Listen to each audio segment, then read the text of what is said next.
ನಮಸ್ಕಾರ. Jayaprakash, Jai Hind group of institutions founder secretary cum managing director.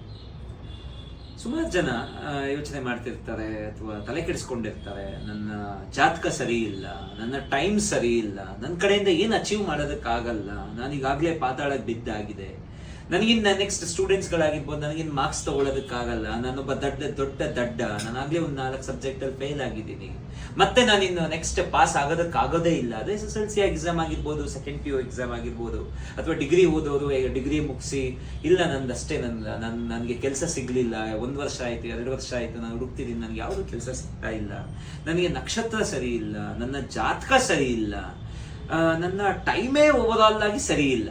ಇದು 3, ನನ್ನ ಟೈಮ್ ಸರಿ ಇಲ್ಲ, ಜಾತಕ ಸರಿ ಇಲ್ಲ, ನಕ್ಷತ್ರ ಸರಿ ಇಲ್ಲ, ನನ್ನ ಓವರಾಲ್ ನನ್ನ ಸ್ಟಾರೇ ಸರಿ ಇಲ್ಲ ಅಂತ ಅನ್ಕೊಂಡು ಜಿಗುಪ್ಸೆ. ಸಣ್ಣ ಒಂದು ಕತೆ ಹೇಳ್ತೀನಿ. ನಮ್ಮ ಈ ಶ್ರೀಕೃಷ್ಣ ಪರಮಾತ್ಮ ಮಹಾಭಾರತದಲ್ಲಿ ನಮ್ಮ ಶ್ರೀಕೃಷ್ಣ ಪರಮಾತ್ಮ ಸಂಧಾನಕ್ಕೆ ದುರ್ಯೋಧನನ ಹತ್ರ ಹೋದಾಗ ಅವಮಾನ ಆಗತ್ತೆ ಶ್ರೀಕೃಷ್ಣನಿಗೆ. ದುರ್ಯೋಧನ ಒಪ್ಕೊಳ್ಳಲ್ಲ.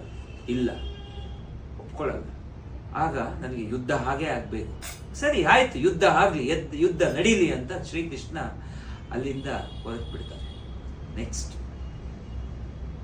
ಅಲ್ಲಿದಂತ ಧೃತರಾಷ್ಟ್ರ ಏನ್ ಮಾಡ್ತಾರೆ, ನಮ್ಮ ದುರ್ಯೋಧನನ ಜಾತಕ ಹೇಗಿದೆ ಅಂತ ನಮ್ಮ ಒಂದು ಆಸ್ಥಾನದ ನಮ್ಮ ಋಷಿಗಳನ್ನ ಕರೆಸಿ ಕೇಳ್ತಾರೆ, ನಮ್ಮ ದುರ್ಯೋಧನನ ಒಂದು ಜಾತಕ ಹೇಗಿದೆ, ನಕ್ಷತ್ರ ಹೇಗಿದೆ, ಟೈಮ್ ಹೇಗಿದೆ.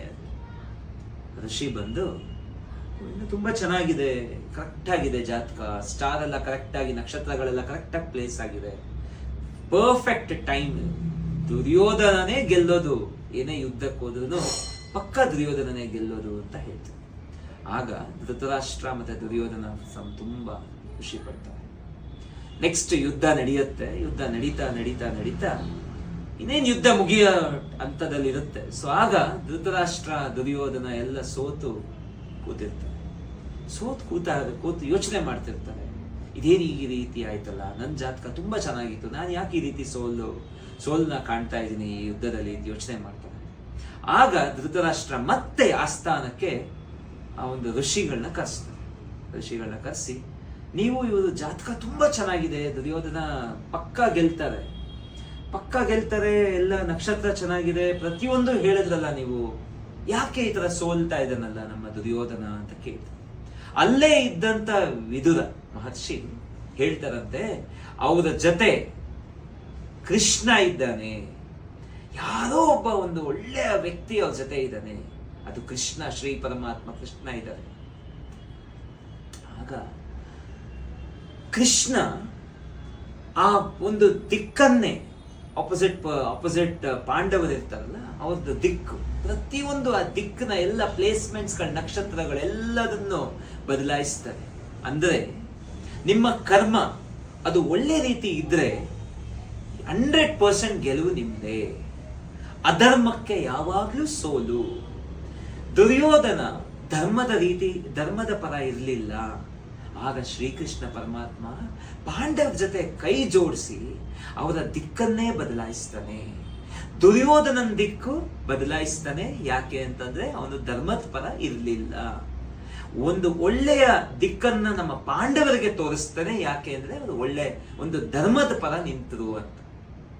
ಸೊ ಶ್ರೀಕೃಷ್ಣ ಪರಮಾತ್ಮ ಮಹಾಭಾರತ ಕಥೆಯಲ್ಲೇ ನಮಗೆ ತೋರಿಸಿದರೆ ಧರ್ಮಕ್ಕೆ ಯಾವಾಗ್ಲೂ ಜಯ ಇದ್ದೇ ಇರುತ್ತೆ. ಧರ್ಮಕ್ಕೆ ಯಾವಾಗ್ಲೂ ಜಯ, ಅಧರ್ಮಕ್ಕೆ ಯಾವಾಗ್ಲೂ ಸೋಲು ಅಂತ. ದಯವಿಟ್ಟು ಪ್ರತಿಯೊಬ್ಬರು ಈ ವಿಡಿಯೋನ ಕೇಳ್ತಿರೋರು ದಯವಿಟ್ಟು ಬೇಜಾರು ಮಾಡ್ಕೋಬೇಡಿ. ಜೀವನದಲ್ಲಿ ನಿಮ್ಗೆ ಜಿಗುಪ್ಸೆ ಬಂದಾಗ ತಂದೆ ತಾಯಿ, ಗಂಡ ಹೆಂಡತಿ, ಮಕ್ಕಳು, ಸ್ನೇಹಿತರು, ಅಥವಾ ನಿಮ್ಮ ಸ್ಕೂಲ್ ಕಾಲೇಜು ಟೀಚರ್ಸು, ಮಗದೊಬ್ಬರು ಯಾರೇ ಆಗಿರ್ಲಿ, ನಿಮ್ಗೆ ಯಾವತ್ತೇ ಏನೇ ಒಂದು ಮನಸ್ಸನ್ನ ನೋವು ಮಾಡಿದ್ರೆ ದಯವಿಟ್ಟು ಧ್ಯಾನ ಮಾಡಿ. ಯಾವತ್ತು ಮನಸ್ಸಿಗೆ ದಯವಿಟ್ಟು ನೋವು ಮಾಡ್ಕೋಬೇಡಿ, ನನ್ನ ಕುಗ್ಬೇಡಿ. ನನ್ನ ಕತೆ ಮುಗೀತು, ನನ್ನ ಜೀವನದಲ್ಲಿ ನಾನು ಮುಂದೆ ನೆಕ್ಸ್ಟ್ ನಾನು ಏನೂ ಮಾಡೋದಕ್ಕಾಗಲ್ಲ ಅಂತ ದಯವಿಟ್ಟು ನಿಮ್ಮನ್ನ ನೀವೇ ಕಡೆಗಣಿಸ್ಕೋಬೇಡಿ.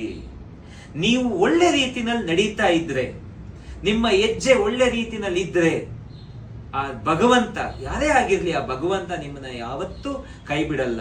ನಿಮ್ಮನ್ನ ಪರೀಕ್ಷೆ ಮಾಡ್ತಿರ್ತಾನೆ ನಿಮ್ಗೆ, ಕಷ್ಟಗಳನ್ನ ಕೊಟ್ಟು, ಸೋಲ್ಗಳನ್ನ ಕೊಟ್ಟು. ಸೋಲಿನ ನೆಕ್ಸ್ಟೇ ಸಕ್ಸಸ್ ಅಲ್ವಾ?